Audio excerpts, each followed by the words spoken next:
ایک بہتر جنگی تیاری میں اور حکمت عملی میں بہت ضروری ہے کہ آپ کے پاس بیک اپ ہو، خاص طور پر جب آپ کے جوان میدان جنگ میں ہوتے ہیں تو انہیں کئی طرح کے حادثات کا سامنا ہو سکتا ہے۔ ظاہر ہے دشمن کی گولی بھی آتی ہے، گولہ بارود کی بارش بھی ہوتی ہے، لینڈ مائنز بھی ہوتی ہیں، اور وہاں سے جب ہمارے غازی جو زخمی حالت میں یا کبھی اپنے اعضاء کی قربانی دے کر وطن کی حفاظت کرتے ہوئے واپس آتے ہیں تو ان کی مکمل طور پر دیکھ بھال کی جاتی ہے یہاں اس ادارے میں۔ یہ آرم فورسز کا وہ ادارہ ہے جہاں ریہیبلیٹیشن کی جاتی ہے۔ تو آج میں آپ کو یہاں پر کچھ غازیوں سے ملواؤں گی۔ یہ 6 ستمبر کے سلسلے کا ہمارا خصوصی پروگرام ہے، میرے ساتھ رہیے گا۔ میں ہوں بشرا اقبال حسین اور آپ سن رہے ہیں سنو ریڈیو نیٹ ورک اور دیکھ رہے ہیں سنو ڈیجیٹل۔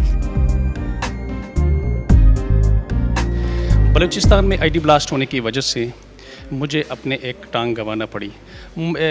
میرا اپنے ٹانگ کٹنے کا دکھ تو ہے، مگر ساتھ ساتھ فخر یہ بھی ہے کہ میں نے یہ قربانی اپنے ملک کی دفاع کے لیے دی ہے۔ یہ دہشت گردوں کے لیے پیغام ہے، کبھی بھی افواج پاکستان دہشت گردوں کے اس ناپاک عزائم کو کبھی بھی کامیاب ہونے نہیں دیں گے۔ یہ ٹانگ کچھ بھی نہیں ہے، انشاءاللہ اس پاکستان کے لیے ہم اپنے جان کو دینے کے لیے بھی تیار ہیں۔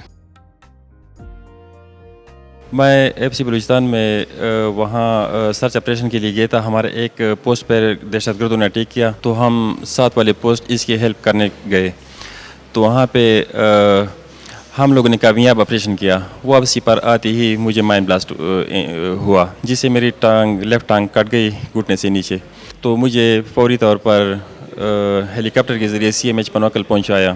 وہاں ٹریٹمنٹ کے بعد مجھے AFIRM ریفر کیا مصنوعی پاؤ کے لیے۔ ہر وقت حاضر ہے پاکستان کی بقا کے لیے۔ 27 ستمبر 2010 کو یہ جو امنیشن کیپچر ہو جاتا ہے نا، یہ ہمارے پاس آیا تھا، تو اس میں کوئی ID وغیرہ مائن وغیرہ نصب تھا، وہ ہم چیک کر رہے تھے تو وہ بلاسٹ ہو گئی تھی، جس میں یہ دونوں ہاتھ میرے چلے گئے تھے اور چہرہ وغیرہ اور آنکھیں اور کچھ باڈی کے پارٹس وہ ڈیمیج ہوئے تھے۔ اس میں ہاتھ وغیرہ دونوں نہیں ہیں، یہ مصنوعی لگے ہوئے ہیں، لیکن شکر الحمد ان سے بھی کام کر لیتا ہوں۔ سیاچین گلیشیئر برف کے پہاڑوں پر میں ڈیوٹی سر انجام دیتا ہوا اپنی بائیں لیگ سے مرحوم ہو گیا فراسٹ بائٹ کی وجہ سے، جس کی وجہ سے میری بائیں لیگ کٹ گئی۔ اس کے بعد مجھے AFIRM میں مصنوعی ٹانگ لگوانے کے لیے ادھر بھیج دیا گیا۔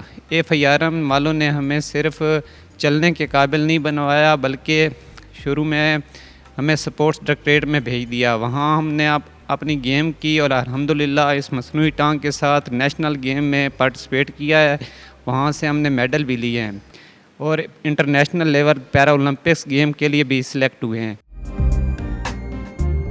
First of all, I would like to mention کہ AFIRM one of its kind ایک ادارہ ہے and it is the only tertiary کے ریہیب سینٹر جہاں پہ under one roof ہمارے پاس ملٹی ڈسپلنری اپروچ کی سارے فیسلٹیز موجود ہیں۔